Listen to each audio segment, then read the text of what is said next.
Good afternoon. It's a beautiful Wednesday afternoon, a little bit warm in New Jersey today after the little bit of snow we had this last week.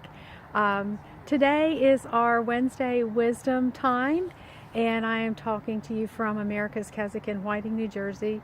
I'm enjoying this quiet, peaceful afternoon with the sun behind me on the lake, and I just want to welcome you today. And I wanted to talk to you today because I'm thinking as I sit here and there's peace and there's quiet, it's just not that way in our world.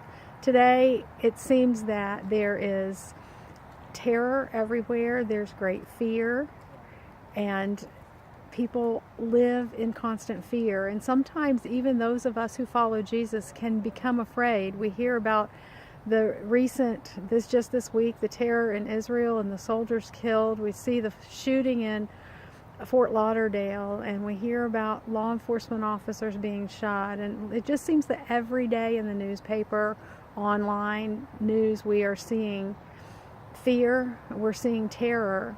And yet the Bible addresses this, and if we aren't careful, we can get consumed with today's world, and we can be afraid, and it can paralyze us, and we don't accomplish anything for the Lord. But we can be like the woman of wisdom in Proverbs 31 who smiles at the future when we look beyond this life and realize that this life is temporary, and that we need to understand that we live in a sin-filled world where there is going to be pain and suffering, and there is going to be death, and there is going to be fear. And Proverbs addresses this. This is a really interesting verse in Proverbs 3:25 and 26. It says, "Be not afraid of sudden fear." That's terror. We can sit around and be afraid of some terrible thing that's going to happen, that might happen. But it says, "Be not afraid of sudden fear, nor of the onslaught of the wicked when it comes." It does come. Unfortunately and sadly, it comes. But here's why. "Be not afraid of sudden fear, nor of the onslaught of the wicked when it comes. For the Lord will be your confidence and will keep your foot from being caught." A great promise.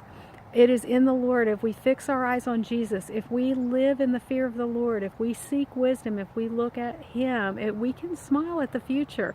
We don't have to be afraid of terror. We don't have to be afraid of sudden fear, because we know that God is taking care of us. And no matter what happens to us in this physical body, we know that we have a future, because the real life begins when we begin eternity with Him in His presence. So thank you for joining me today for Wednesday Wisdom. Don't live in fear today. Don't be afraid of sudden fear.